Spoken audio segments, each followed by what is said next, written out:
ها خپل خبرو کې څنګه راغلې؟ کې موږ داسې راغلي یو چې زما لور ورکه شوې ده 2 میاشتې وشوې.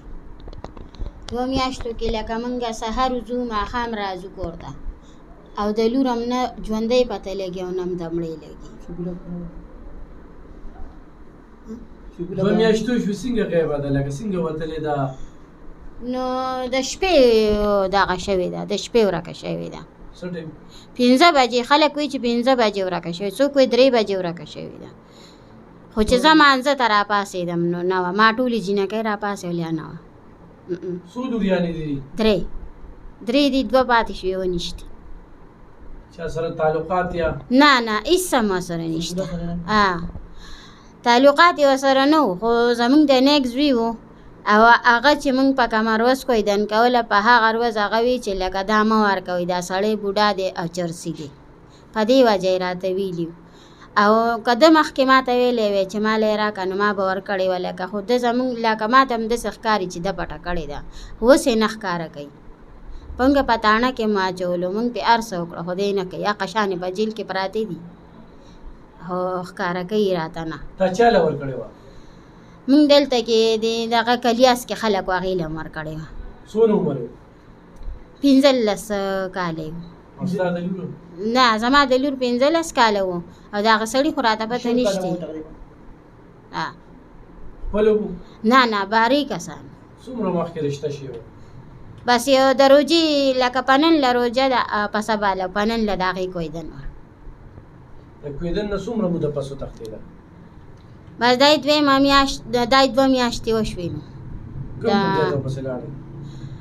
پېښور ته ورپسې لاړو، دې مرزو ته ورپسې رالو، هر ځای ته ورپسې لاړو خو نشته.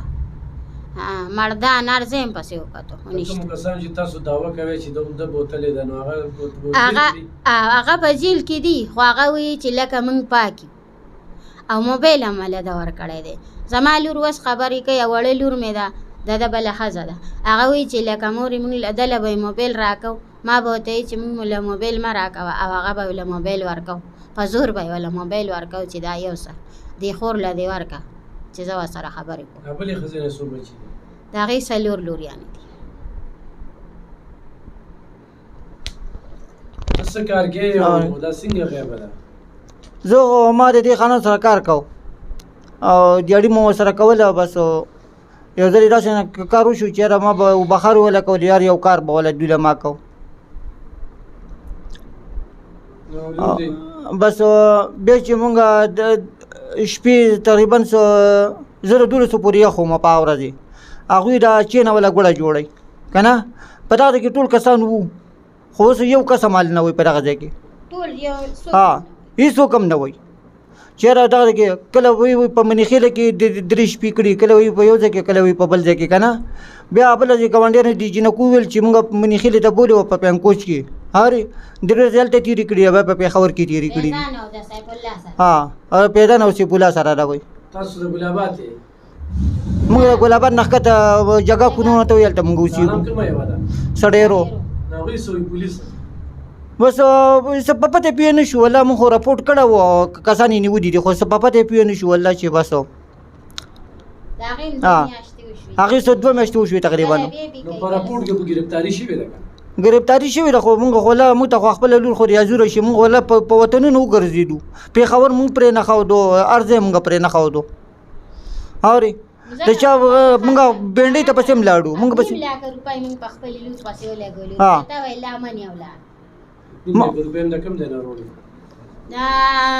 د مځکه هم ګاڼه کړې ده، 15 مرلې مځکه مې اخیستې هغه مې پسې ګاڼه کړه. 8.5 لکه روپۍ ما دا د قرض کړي دي. زما نن قسم دی نن د نګولې د ډوډۍ درک نه لګي، زما خاوند 2 میاشتې وشوې چې په لور پسې مې ګرځي، د ټک کار نه دی کړی، دغه شانې ګرځي، سهار شي ماښام شي او زمونږ ویر په کور کې جوړ دی چې مړی وشي نو هغه هم ختم شي، 2 ورځې وشي، 3 وشي، 3مه خو یې ختمه شي که نه، 40 پورې خبره وشي نو زمونږ د لور غم نه ختمېږي. روزانه زمونږ د لور غم دی، روزانه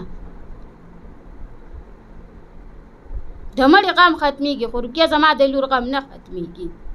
2 میاشتې وشي، پوره 2 میاشتې وشي خو زما د لور غم نه ختمېږي. وختي سبق لبتله مشره دا علم کوي دویمه بله دا بلم سبق لځي او دا کشره و دا به هم سبق له کېدای شي واده مادي شي نو نکاح د هغه سړي پرته ده هغه د یو په دوم نه پیدا او به مې چا ظلم د وړو سره تله یارېده به خو دوی چېرته ښه چپړې چې پرېښي دي چې جینۍ ځي روکې په خپله خوښه ځي نو څادر خو وړي که نه دی خو څادر هم نه دی وړی دی خو جامې هم نه دي وړي د دې نه خو هغه په خپو کېدو چپړې هم پرېښي دي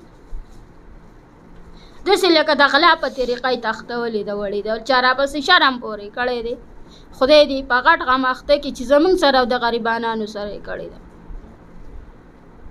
دا د دې ډېرو وویله ډېرک ډېرورو وي چې ډېرک ډېرورو وویله د سیپولا ډېرورو وویل چې سبا دا جینۍ چا وژنې نو دې به څوک ذمواري وي خو ما ته به ذمواري وایي څوک به ذمواري وي او د ده سره دا ده چې میرزاده نوم ګجر دی هغه زوی دی هغه ورسره په پیانکوش کې بولې ده زما د لور غم نه ختمېږي که موږ ډېر ستړي کړو سپنا نوم غم دې نه ختمېږي نوم یې څه دی سپنا عمر یې څونه دی 15 کاله دی پلار یې څه نوم دی ګل محمد